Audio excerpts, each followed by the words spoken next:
Hello everyone, and welcome to issue 40 of our newsletter. This is our weekly video to update you on news and events on the channel. Before we begin, I'd just like to thank you for your support, for helping the channel to grow. Your help as always is appreciated. Right folks, here we are, another week, and nearly the end of another month. Flip time is flying as usual. Okay, so before we begin, I have some contributor news. Some of our friends are quite busy at the moment, so it's great to see. First of all, Del Gibson, she has had one of her latest stories, Undying Love, released on Script Read's channel on YouTube. You may have seen a feature of one of those before. This is a new channel that's coming up. I believe he's an Australian guy. I'm trying to get him on the show to talk about his projects. That's just trying to get time sorted out. You know what it is when you're doing international timelines and all that kind of stuff, but trying to get him on the show to have a chat at some stage. Hopefully get that happening soon. But yeah, there's another one of Dale's stories out. Great read, and as she does what she does best, her short stories, she's not holding back now. I've noticed that she's the change from her paranormal writing, so she still does her paranormal stories, but these ones are coming out. Definitely got a darker edge to them. It's good to see her embracing that and getting out there. Also, she has a film project underway. So one of her stories, a bit sort of secret at the moment, full details aren't released, but she's currently trying to secure funds to have one of her short stories turned into a film. So what I'll do as well is I will link the description to the funding page if you'd like to support her. Please do. We need more independent creators. We need more stuff out there, and Dell's a fantastic writer, and I'm just so happy. She's really come into her own. Like, people see her now as writer slash reviewer, and she just held her first interview as well with one of the actors from Gorilla Metropolitana film. So she's absolutely nailing it. If you haven't already, make sure you go over to her channel and check it out, because yeah, she is just absolutely going leaps and bounds and taking off, and she's found her own voice. And it's funny when we had the conversation like many years ago now of, yeah, I don't know if I could do this YouTube thing or go on camera. Boom. There you go.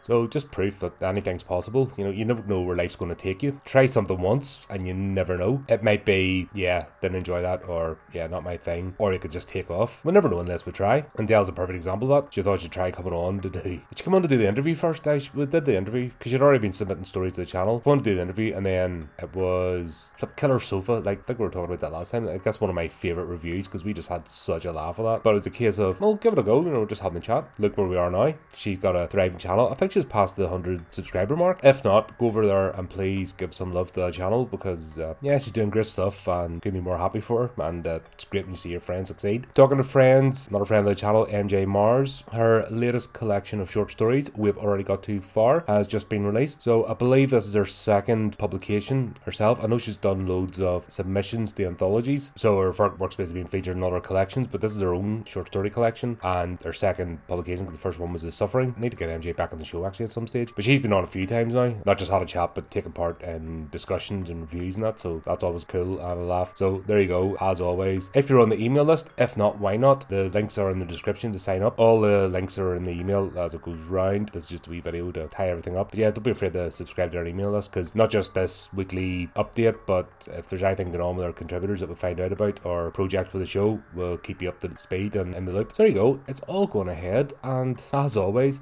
we have a busy couple of weeks ahead, so I suppose we'll just dive into our streams. First of all, Sunday the 20th of July, I am on with Cameron as we do the monthly talk spot, so that's just our monthly ramp up of news and events, stuff going on with the channel. We will be talking about Hatchet Victor Crawley. This is the fourth installment of the Hatchet series, and also I Survivor, if you noticed the last time I mentioned that. So this is a sort of fiction autobiography of the Andrew Chong character, so it follows the events of Hatchet 3, what happened in between, and then leading up to the events of Hatchet Victor Crawley. Obviously I'll talk more about it on Sunday, but you kind of need to read the book. It's only a short read anyway, but you kind of need to read the book to get the movie, and you kind of obviously need to watch the movie to get the book. One of those sort of things. So a bit strange. I don't know if it's a good thing or a bad thing. We'll have a chat about it, but I tend to find if you're going to do like a film medium, there should not be a requirement to have read a lot of stuff or lore. You know what I mean? A film should be explanation enough, and then the other materials are if you want to dive in further. And this, I think it's kind of, the book's tied in with the movie, and you sort of need to do both to get it. That makes sense. That's my opinion anyway, but we'll see what Cameron says as well. We'll have a chat about it on the talk spot. But as always, great to catch up with my buddy, great to sort of riff and talk about what's going on in the world. Sometimes we agree, sometimes we disagree, and that's all part of it too. That's what friendship's about at the end of the day. But yeah, tune in for that, be a laugh. Tuesday the 30th of July, I am on with Chris as yeah, we're doing Sharknado 4. Right, we're nearly there. I don't think this one's as bad. This is the Las Vegas one, I think. The one I sort of remember. But yeah, most of these movies have gone out of my head. I don't think I've gone any further in this one. I think this is where my attempt, like back in the day, to keep up with this franchise stopped. Sort of know why I didn't bother, because I'm not a massive fan of these movies. It's funny enough, in talking to people, everyone's saying how great Sharknado is. You know, how it's a cult classic, blah, blah, blah. Most of the people I've talked to haven't watched the sequels. So everyone's basing their opinion of just watching the first movie and as a standalone thing, as a off the cuff. And a lot of folks don't realise that basically they milked this to death with 6 movies. So that's interesting. It's interesting how nostalgia works, and where something might have been funny, you know, haha, giggle at the time, does it land? Does it hold up? Or was it just a thing of the moment? And I'm definitely saying this is a thing of the moment. These sequels, I haven't met a hardcore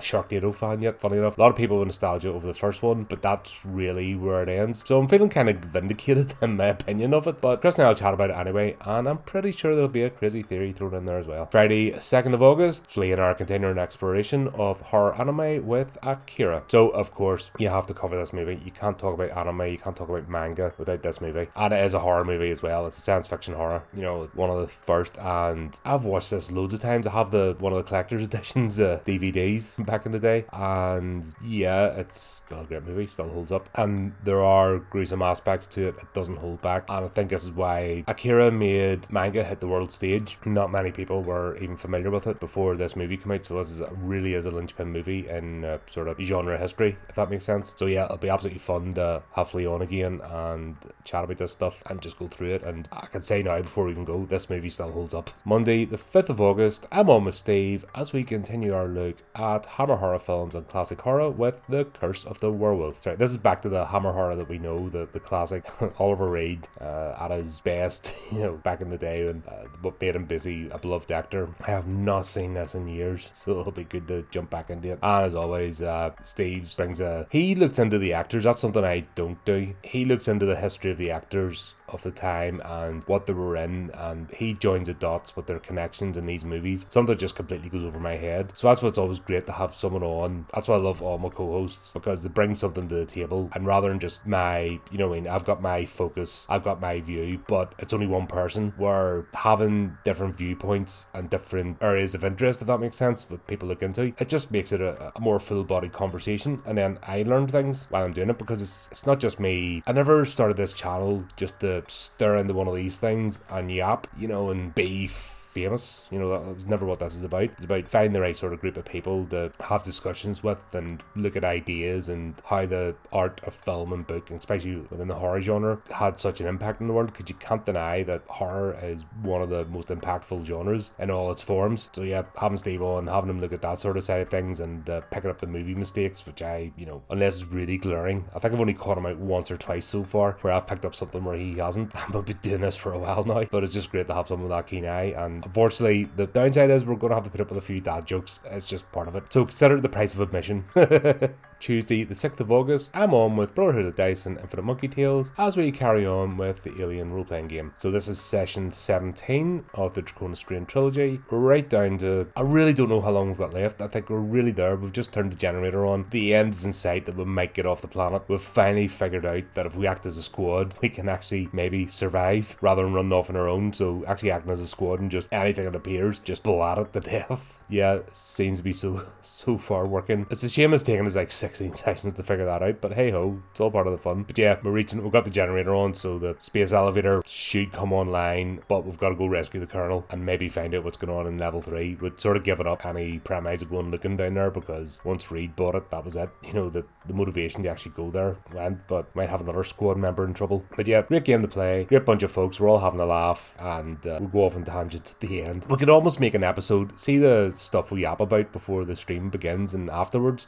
That could almost be an episode in itself. We're all just getting on, no, and that's what's important with these things, and hopefully we're portraying that when we're on Green playing, that's what this type of gaming's about. It's about people coming together and just expressing themselves and having a challenge, learning about teamwork in a gaming environment, but more importantly just people with common interests just having a laugh and just enjoying being in each other's company. And that's why I'm really enjoying this game. We're already planning ahead what happens after, because obviously we've got Heart of Darkness after this, but after that scenario we're already planning ahead what other games we're going to bring onto the channel. So So always fun. If you've never played a role-playing game before, check it out. Here's examples of the actual live play and how the systems work and how the dice rolling works and everything else, and it's all on screen so you can see it, how the character sheets work, all that. So if you've ever wondered about an RPG and what it actually involves, well, there you go, you've got examples. And there's other played Call of Cthulhu a couple of times on the channel and plan to try and do a few more as the year goes on, just as we slot things in. Just a wee bit of jiggling about to do coming into the autumn because of just scheduling, etc. But things are definitely moving forward on that side of things. So just another aspect of the channel that we're trying to cover horror and all its aspects. So RPG gaming is just another one, and if you're interested, take a look. Thursday the 8th of August, I'm on with Dale as we continue our look at Wellington Paranormal. So we'll be covering Zombie Cops, Tanawa, and Fear of the Briannas. I hope I pronounced that properly. Taniwa. Dale will tell me how to pronounce it. It's a Maori word, and I'm like, silly Brit. But yeah, I'm liking the way we're doing this. So we're flitting between, we're doing a movie, we're doing Wellington Paranormal, we're doing what we do in the shadows. So we're not getting burnt out. We're getting time to breathe before we go back to the series. And that's a good indicator as well, because sometimes if you're binge watching, everybody knows this, that it has one or two functions. It either burns you out of a show because you're just watching it constantly and you're not really taking it as it's meant to be, or it really, rather than waiting every week, it depends, I suppose, on the type of show. Like, these are episodal, so they're meant to be taken as individuals anyways, but we found out because they're really short, doing 3 episodes of stream kind of works out. We're not burning ourselves out by having to watch a bunch of them, and not taking in the details, but we don't want to be like doing a stream in one episode because it just wouldn't be done, there wouldn't be enough time. So yeah, it's good to come back to this, and just the sort of rotation that we'll have is working out, and as always, great to have Dale on the show. We'll have a laugh, and that's what's important. And it's good to look at this sort of content from New Zealand and Australasia, because I don't think it really gets featured enough. It's one of those sort of, if you know sort of thing, but the general public really isn't aware as maybe they should be. So it's always great to bring this stuff to light and just give people an opportunity to see a different type of content out there. Saturday the 10th of August, Steve and I are hosting Frankenstein in Film, and we'll be joined by Tony Caro and Chris Regan. So this is our Icons and Horror series, or Icons of Horror series, I think that's what we're going to call it. Basically what we're going to do is look at a character of the horror genre and just their iterations of film. So in this case it's going to be Frankenstein, and obviously it's iconic monster, and we're just going to go through the different types of iterations. So obviously your traditional telling of the story based on Mary Shelley's book, you've got your alternative sort of shows, you've got your comedy, you've got animated, this is just one of those characters of horror that's just a staple. Every Halloween you'll see Frankenstein's monster masks. Every film there's a new film coming out, The Bride, and there's another one, Lisa Frankenstein. I haven't looked at that yet, but every year you're guaranteed there's some sort of iteration of the Mad Doctor and his creature. And it's interesting how it still resonates today, because you would think that the science fiction, we've got organ transplants, we're looking at various things in medical science, but the fact that this creature and the idea of reanimating corpses is still considered horror, and the fact that people are still fascinated by the whole concept, it's amazing. It just shows what the power of imagination is like, and how our primal fears, we're still swayed by them. But yeah, there you go, it'll be great. Tony's been on the show before, I had a chat with him, and he's also featured some of the short stories, so it'd be great to have him back. Chris hasn't been on the show, this will be his first time on, and it'd be great to talk to him. I did review the movie he wrote, Paintball Massacre, and for the most part enjoyed it, so that was good to see. It was funny because I made reference to another movie and he knew about it, so that's always good when you're talking to someone and you sort of have that common ground of even obscure movies that nobody else might know about, that you're like, oh, I've watched that too. Yeah, it was crap, wasn't it? Ha ha ha. That sort of thing. But yeah, it'll be great to meet Chris, great to have his opinion. I need to do more of these panels. It's just, I want to do them right. So as you know, I'm not about clickbaiting and drama farming and all that kind of nonsense. I don't want to do that. I don't want to have us versus them type crap. Now yeah, as you know, with everyone that's on the channel, we get passionate, and at times we do butt heads a wee bit, but at no stage did that ever threaten our friendships, if that makes sense. And that's the important thing. There's times we have all disagreed passionately about something, but there was no hint of a falling out over it, or friendships ending, or people leaving the channel, or being kicked. That's not the sort of stupidity I want on the show. So when I do these topical discussions, I'm very careful that anybody coming on understands what it is I'm trying to do here, and it's to have a discussion. And at times, like with Frankenstein in film, I want it to be a celebration of an icon. There's a reason this creature, and there's a reason the Doctor has stood the test of time and still sparks people's imaginations today, and that's what I want to celebrate, and that's where I want the discussion to go. And I think the channel's been around long enough now that people get it, that they understand what it is I'm trying to do. So that's beneficial. Does it mean I'm going to have as many people on the show as other channels? No, because there's people who go on, they just want to do sound bites and clickbait and all that kind of stuff. That's fine. They know that they're not going to get that here, so that they'll toddle on and do their thing. Am I going to get the viral video with the argument? No. Once again, not interested in that. I like the fact that how we're growing, getting the sort of people that understand what we're about, and that's fantastic. And I'd rather just keep doing that and have a small but loyal audience, if that makes sense, or a medium and understanding audience, rather than just having loads of people that are just there for drama, and then you're a slave to that, and you're not really making your own content. You're making what is the whim of the day, and you're chasing the current thing, the popular thing, and the buzzwords, and you're not really having discussions. People don't have discussions anymore, and it's a bit sad. But with these topical ones, that's why I don't do too many of them, because it's just thinking through what to talk about and how to approach it, and also how to have a reasoned discussion. Not a debate. I don't like debates. Debates are somebody has to win, somebody has to lose. Once again, that is nonsense. It doesn't actually achieve anything, and it doesn't reach an understanding. All it does is play to the mob, my side won,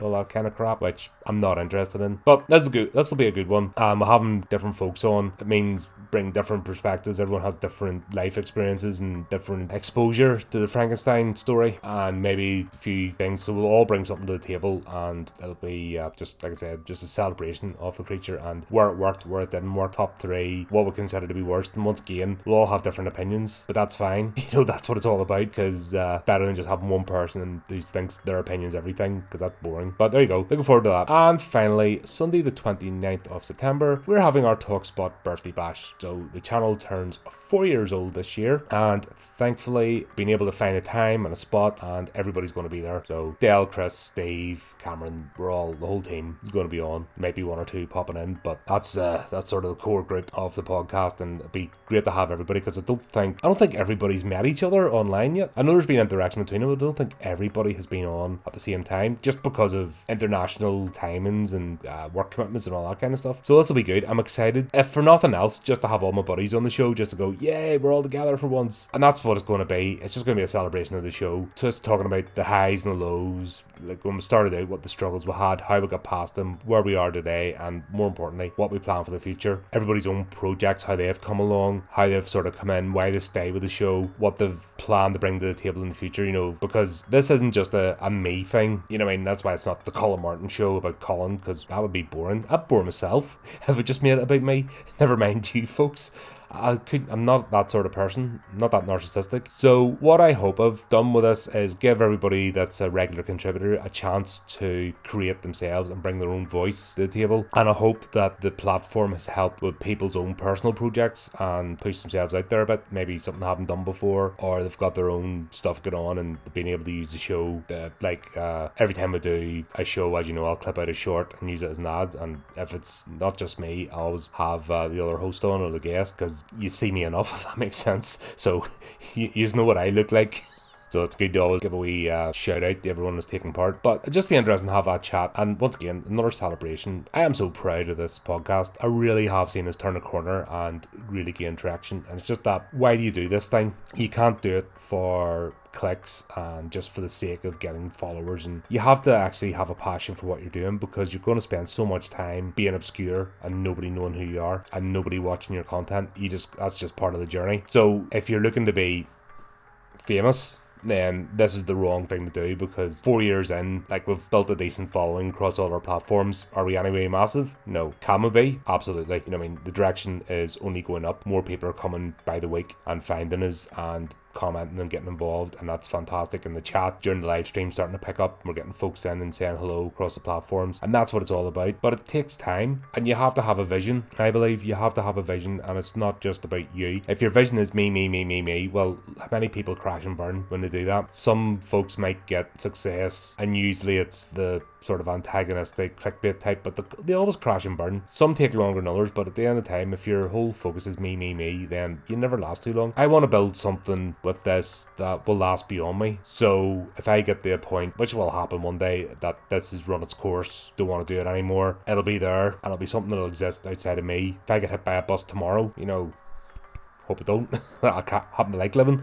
But I get hit by a bus tomorrow, say. This carries on beyond me, and I've made something bigger than myself, and that's what I'll try to aim to do. You know what I mean? If you're any sort of creative, I think you understand that. You want to make something bigger than yourself, you want to kind of leave a legacy. And I hope, especially in this current culture of social media where everything is so antagonistic, I hope I've given a bit of pushback against the stupidity of the mob rule, people trying to, even make horror antagonistic and bringing in that nonsense, which I cannot stand, because horror has always been accepting and it's always embraced the weird and wonderful. That's just the genre at its heart. But at the same time, it's not exclusive to one group of people. You know what I mean? That's stupid. And I hope at least through reason conversation we've got a bit of pushback against that, so we can just enjoy the genre and also tackle some of the stigmas, because yourself, if you tell people you're a horror fan, you get that, that strange look. We all know that. We've all been there. The normies really just go, oh, you must be a psychopath then. So I hope I've pushed back against that during the time, albeit without getting into clickbaiting and all that kind of nonsense. Just for those that want to listen, if somebody doesn't want to listen, they won't, and you will never reach them. That's not who I'm interested in, because that person just incapable of thought. They're just looking for the latest trend and they want to be popular, and you can't even waste your energy on those sort of people. It's the ones that aren't too sure and they're like, do I have to be like this? Is this the only way I have to be to enjoy horror? And it's like, nah. And do I have to like slasher movies to enjoy horror? Well, no. There's a whole wide range in subgenres. So I hope I've at least done that, opened the doors a bit to the genre, to those that maybe aren't too sure or have only seen what mainstream people think of horror. And if I've done my little bit to push back against that through the channel, as well as celebrating independent creators, obviously we talk about mainstream stuff as well, but the main focus as well to try and celebrate independent creators and give them a bit of a voice using the platform. If I've done that, then I'm happy. I've done my job, and now it's just a matter of scaling up. So it's a case of taking the channel, what we do, but carrying on what works, cutting away that doesn't work, and always every so often throwing in new ideas and refreshing without completely reinventing the wheel every time. So it's a journey. You know what I mean? You never reach a completion if you're creating something. It's always a journey. And of course, I invite you to join us in that journey as we carry on into finish off our 4th and go into our 5th year of the podcast. And we do have some things planned in future, so hope you stick around with us. But there you go, that's that. Bit of a longer one because we've got quite a bit going on, but hope you enjoy what we've got coming up. And as always, keep up to date with the channel, do the type of clicky things, and remember to keep it creepy, keep it horrific.